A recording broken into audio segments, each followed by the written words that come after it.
से बोडो दिमासा एंड कार्बी अदो स्टेट की सेंट्रल के लिए बसी मिसिंग राभा अदमाइन आपी को कम्युनिटी त्रा निथोई दे पिया अदो स्टेट की फंडिंग दा अदो की माग तुंगिना कोइसु मणिपुरी कोइसु मणिपुरी सिंगी ऑटोनोमस काउंसिल पीबी वाइना डिमांड तौबा सही तरा ममांगदगी तौरे अदो अकन अकन खोंजंग चंगजमबदी हंदक सहीदगी खरकना होरे मणिपुरी डेवलपमेंट काउंसिल ने नाम कत्ती लाई अदो विदाउट फंडिंग एंड नेम सेकिंग तौरसे अदुना कोई याम सेंथोक लेबा आसाम दा लेबा कोई सिनाउजी याम सेंथोक लेबा केनो तौरमुने अबि मयाम खलम बजाय अदो कोई मनुंग ददी अमबो फंडिंग लेतबा ऑर्गेनाइजेशन दुमाइने लेबा काउंसिल से अदुना हौजी अकुना 1819 दगी 1826 हंदक 2026 से say 200 years the past 2018-19 तक तौरमगदी हेन फजगदबने कोई समेना डाइवर्सन की सेलिब्रेशन को अदु हंदक चु कोई सही अहुम मरिसिदा कोई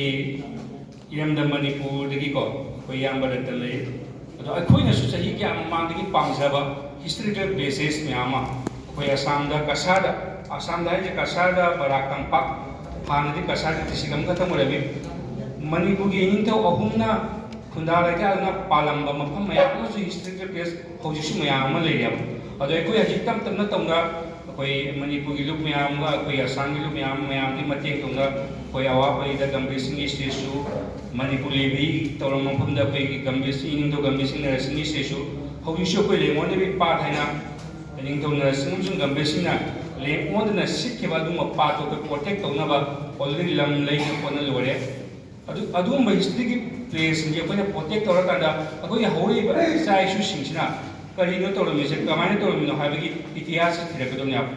हौजिते अखोइ इचा इशू सिंग अयाम इंग्लिश मीडियम तमे इंग्लिश मीडियम तमे बिसिगा मणिपुरी गिने हाइबे वारी अबो यावबोंते बीदगंजी करिनो गंभीर सिंह कनानो वासे अमबो पा फंगरे इवन मणिपुरी मीडियम स्कूल तबेबा अंगांग तु खक्तनी बीदगंजी तमजुम हेजमिराबोगी करि को लाई खरा पारसे अदुगी पोतुना दि अखोइसु अखोइगी तारिबा खुनसिदा कमाइना होरकिनो कमाइना ताकिनो चाहि के आदि तारकिनो हाइबा इतिहास थिजलगा कांदा मफम दुगा चानाबा मफम दुगा लेरम निंथौ नतगा रानी दुगी मूर्ति अमु जुमै मथौ तारे अखोइदि कोना लाकपा बेंगोली सिंसिना रविंद्रनाथ सुभाष चंद्र अदुगी मूर्ति से लाइकाय खुनि युंबा होया करिगिनो हाइदि मखोइगी लमनि हाइना हयेंग तुंगदा चाहि 1000 कयादि इना लेहौनबनि हाइ अदो अखोइसु अदु तौबा मथौ तारे सिंया हंदक अखोइ त्रिपुरादा बीटीएन दी इशुजु जुंया 200 चाहि चाम मांगदे युंबा जाबा पोरंग खंगनेबको अदो ngasi जो कोइना सि बगर सिंगी हॉल अखोइ जो बीटीएन सि नेशनल हीरो नेबा करिगिनो कोइना ngasi जो नेशनल हॉलिडे लाथोन बनमदिसे मणिपुरी स्टेट हॉलिडे ने असम दा रेस्ट्रिक्टेड हॉलिडे लेया असम दा जो कोई आमसुना कोई तोंगादो मो गनासे मेयाना स्टेट हॉलिडे लाथोन कने डिमांड तो याबा ngasi प्लेटफॉर्म जगह हाइजनिंगयाबा अखोइ सुसिगी बीटीएनगी डे से नेशनल हॉलिडे लाथो कदंग याबसे अखोइ डिमांड तो गदमिन केनो इंडिया अदु तो तोहन नंदगदी अखोइ मणिपुरी मोइना मणिपुरी नेशन मोइ सगापी मथौ तादिसिंया अदुगुंबा